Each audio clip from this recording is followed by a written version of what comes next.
Olá galera, tudo bem com vocês? Nós vamos falar hoje sobre a igreja. Para esquentar um pouco nossa conversa, é uma pergunta só para reflexão.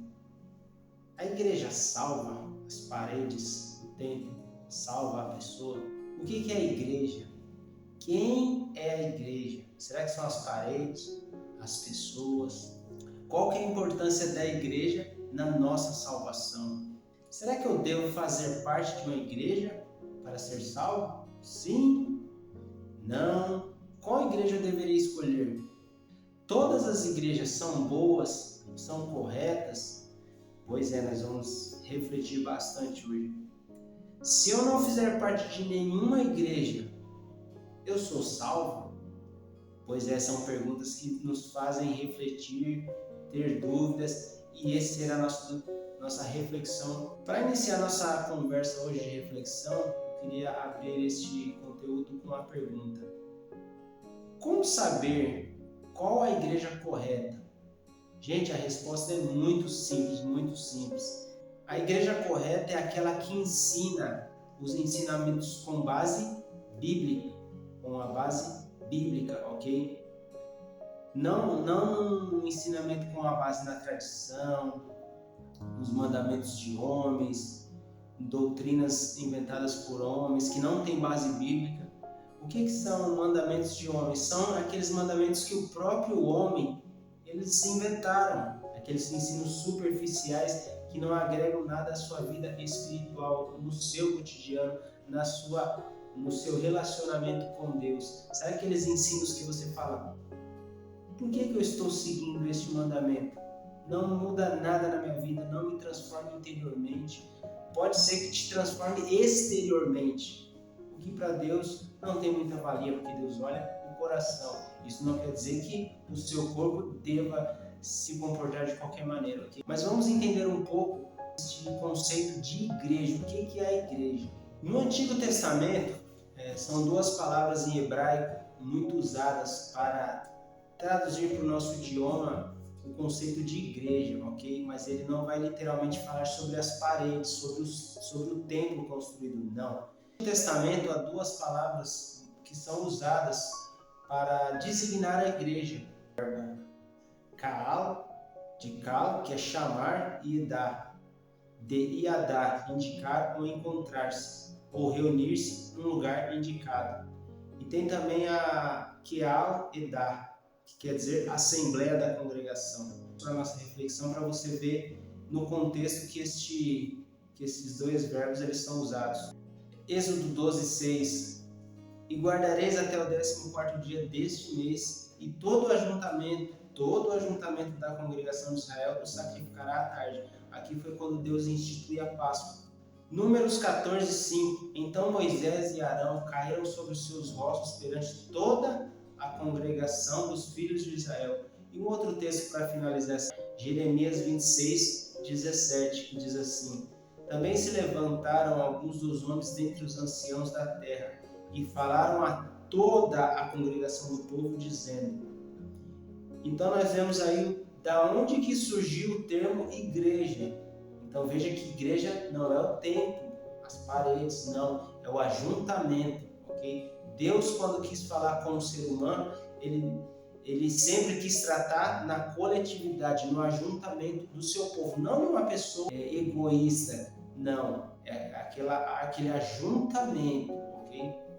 No Novo Testamento, temos duas palavras do grego, uma é eclésia e a outra sinagogue. Eclésia quer dizer chamar ou chamado para fora. Esse termo ele era muito usado no contexto da época que Jesus esteve nessa terra. O termo eclésia significava assim, quando as pessoas daquela época queriam debater algum assunto importante do seu cotidiano, do seu contexto, eles eram chamados para fora. Eles se reuniam numa praça para debater ali os assuntos e resolver os assuntos da sociedade. Okay? Tem o termo também sinagogue, que quer dizer reunir-se ou reunir. Vou ler 4 textos para a nossa reflexão. E percorria Jesus toda a Galileia, ensinando nas suas sinagogas e pregando o evangelho do reino, curando todas as enfermidades e moléstias entre o povo. Atos 13:43, e despedida a sinagoga. Veja, despedida a sinagoga. Como que você despede uma sinagoga? Então aqui fica bem evidente de que quando está falando de sinagoga, é a reunião do povo, a união do povo no coletivo. Atos 19:32, uns pois clamavam de uma maneira, outros de outra, porque o ajuntamento era confuso. Então veja que nós estamos falando da igreja como ajuntamento. Atos 19:41, e tendo dito isso, despediu. Atos 19:41, e tendo dito isso, despediu a assembleia. Então veja que como que você despede uma assembleia, como que você despede uma sinagoga? Não está falando aqui do templo, das paredes, mas sim do ajuntamento, da união do povo, ok? Veja que a igreja nunca foi e nunca será as paredes, não será o espaço físico. Quem é a igreja? É o ajuntamento do povo de Deus, dos filhos de Deus, dos salvos. Você olha para a igreja, para aquele povo reunido naquele determinado lugar, ali não é qualquer ajuntamento, ali representa o corpo de Cristo. Pois é, talvez você nunca escutou isso, mas a igreja representa, ela é o corpo de Cristo. Olha só o que diz em 1 Coríntios 12:12. Porque assim como o corpo é um e tem muitos membros, e todos os membros sendo muitos são um só corpo, assim é Cristo também. Porque também o corpo não é só um membro, mas muitos. Então vemos aí que o corpo de Cristo é formado por vários membros, muitos membros. Assim como o seu corpo, você tem cabeça, pé, orelha, olho. Então, cada parte do seu corpo é um membro. Assim também é na igreja de Cristo, no corpo de Cristo. Cada um de nós somos um membro do corpo de Cristo. Olha só que interessante, no mesmo texto que eu estava lendo agora, 1 Coríntios 12:25, para que não haja divisão no corpo, mas antes tenham os membros igual cuidado um dos outros. De maneira que se um membro padece, todos os membros padecem com ele. E se um membro é honrado, todos os membros se regozijem com ele. Ora, vós sois o corpo de Cristo e seus membros em particular. Então veja que aqueles que dizem que não precisam de igreja estão equivocados, porque nós acabamos de ler a Bíblia Sagrada, que é a palavra de Deus, diz que a igreja é o corpo de Cristo. Então, se você é um membro e você está fora do corpo, você corre o risco de vida. Por quê? Veja, se uma pessoa ela se acidenta e perde, suponhamos, o braço está fora do corpo. Este braço não vai sobreviver fora do corpo, porque ele está fora do corpo. Não tem como ele sobreviver sozinho. É impossível disso acontecer. Assim também é o corpo de Cristo. Se você que está me ouvindo diz que não precisa de igreja, tudo bem, é um direito seu, eu respeito isso, mas você corre um risco muito grande. Por quê? Porque você é um membro fora do corpo. E se você está fora do corpo, você não consegue sobreviver sozinho, espiritualmente falando. Então reflita muito bem aí no que você tem pensado, que você pode estar correndo um risco gigantesco. Talvez você pense assim, mas eu creio em Cristo. Ok, muito bem, parabéns para você. Mas você é um membro fora do corpo. Você não vai conseguir sobreviver sozinho fora do corpo de Cristo. Você tem que fazer parte do corpo de Cristo. Conselho rápido, volte para o corpo de Cristo. Faça parte do corpo de Cristo, ok? E uma explicação breve para o nosso entendimento e esclarecimento. Como que eu faço parte do corpo de Cristo? Vou falar aqui alguns passos básicos, ok? Primeiro, você tem que crer em Jesus como seu único, exclusivo e eterno Salvador da sua alma. Você tem que crer em Jesus, que Ele é o seu Salvador, ok? Você tem que se batizar. O que representa o batismo? Não é apenas um banho, não. O batismo ele representa o seu arrependimento dos seus pecados. Você se arrepende dos seus pecados que você comete contra Deus. Isso é o batismo. Depois você vai e desce as águas como forma pública da sua fé. Você também tem que participar da comunhão do corpo e do sangue de Cristo, representado na ceia do Senhor. Ou seja, eu tenho que ter comunhão com o corpo de Cristo, com os membros de Cristo, representado aonde? No pão. Então, quando você come aquele pão, você está participando do corpo de Cristo, você está participando não só por participar, mas você está ali em comunhão com o corpo de Cristo, com os outros membros do corpo de Cristo. E a nova aliança no sangue de Cristo, representado no cálice da ceia do Senhor Jesus. Se você não ainda pôs em prática o que eu acabei de falar, é simples, é só você procurar o seu pastor, uma igreja próxima da sua casa, uma igreja séria que prega a verdade, e você seguir esses passos básicos.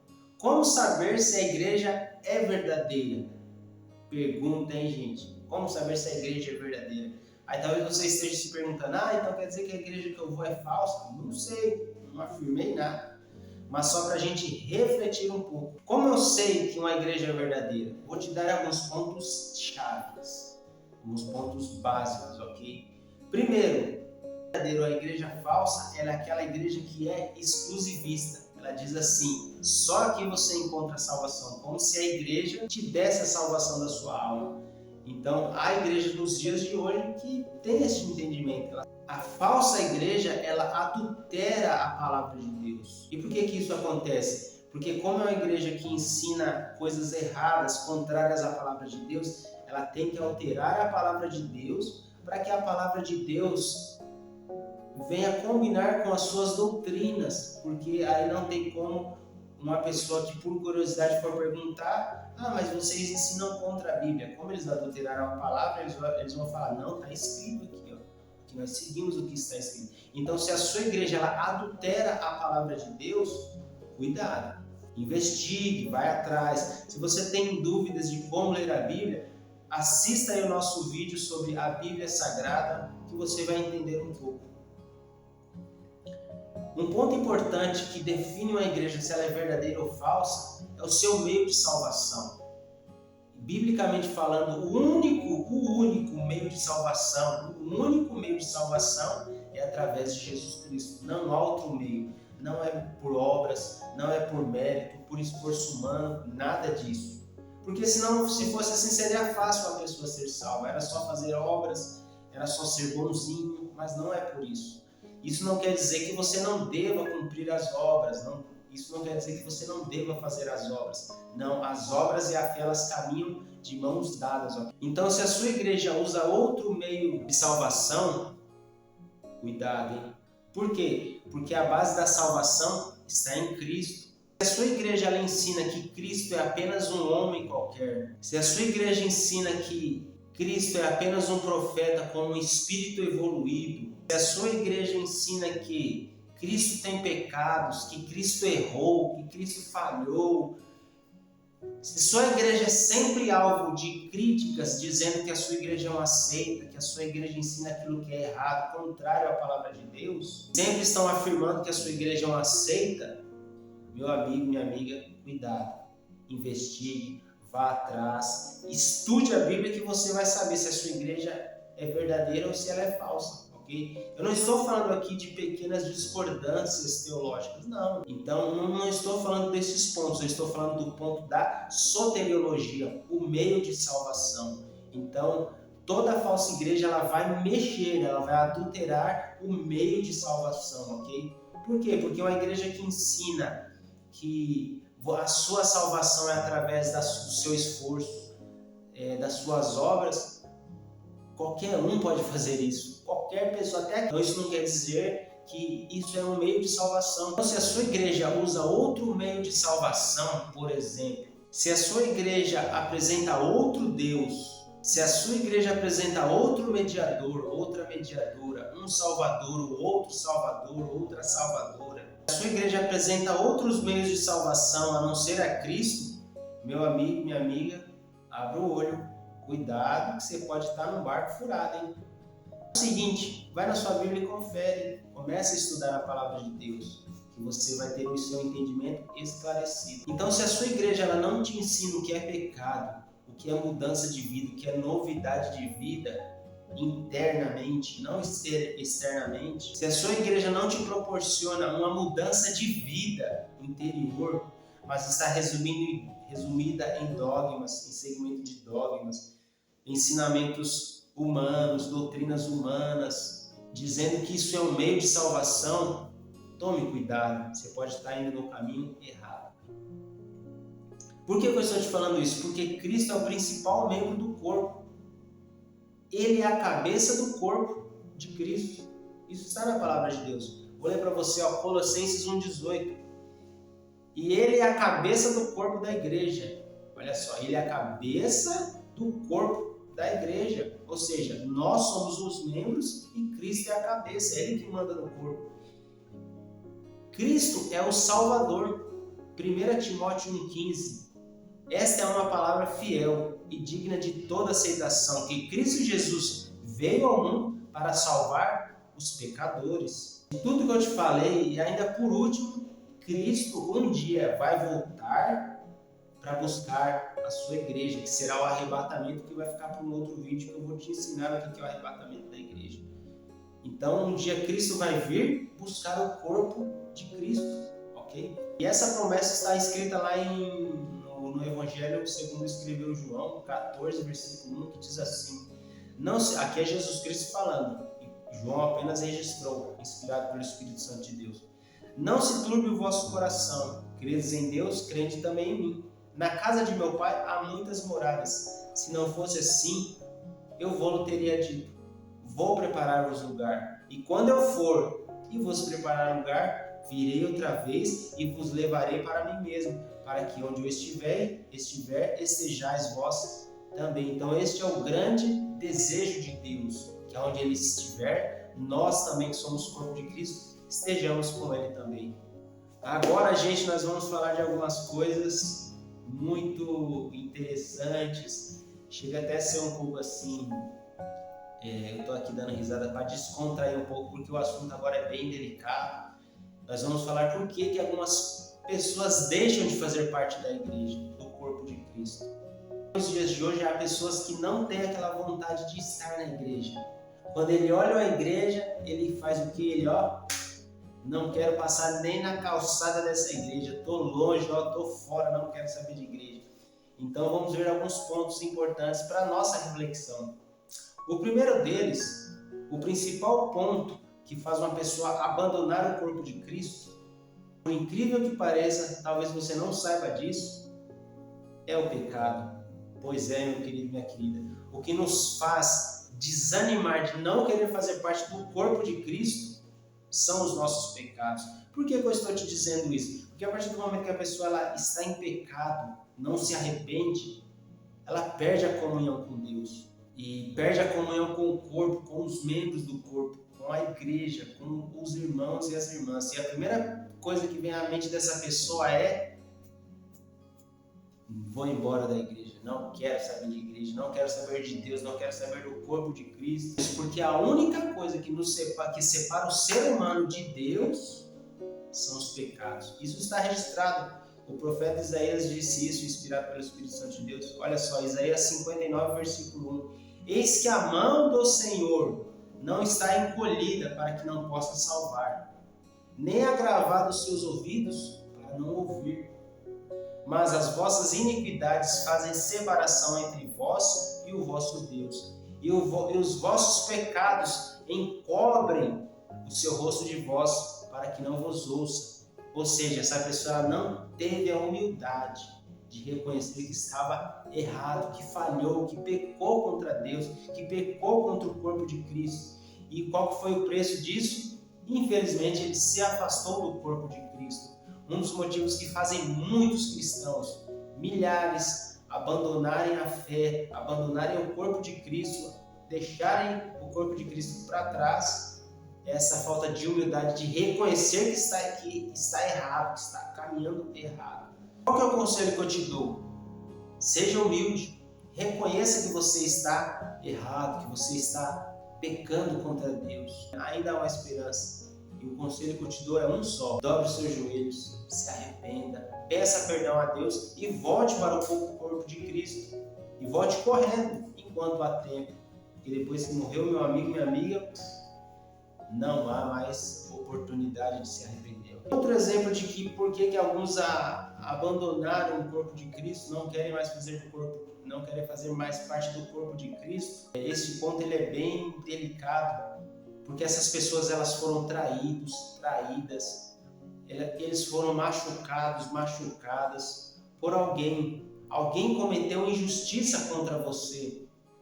E sabe qual que é o pior disso? Você foi alvo de pessoas ruins. Pois é, meu querido, minha querida. E isso não está só na igreja. Em qualquer parte do mundo há pessoas ruins no trabalho, na escola, no mercado, na rua. E dentro da igreja também há pessoas ruins. Então você foi alvo dessas pessoas. E qual que é o conselho que eu te dou para você sair dessa situação? Ore a Deus, peça perdão a Deus e perdoe essas pessoas. E vire a página e siga em frente e volte para o corpo de Cristo. Não deixa isso arruinar a sua salvação. Volte para o corpo de Cristo. E por que eu estou te dizendo isso? Por mais que essas pessoas te magoaram, te machucaram, mas uma coisa eu te dou certeza: Deus jamais Ele vai te desaprontar. Jamais Ele vai ser injusto com você, contra você. Jamais Deus vai fazer o que essas pessoas fizeram contra você. Muito pelo contrário. Você sabe muito bem disso. Deus ele tem sido bondoso, Ele tem sido misericordioso, Ele tem segurado nas suas mãos, mesmo que você virou as costas para Deus. Deus nunca virou as costas para você e nunca vai virar as costas para você. Então, volte para Ele hoje. Amém?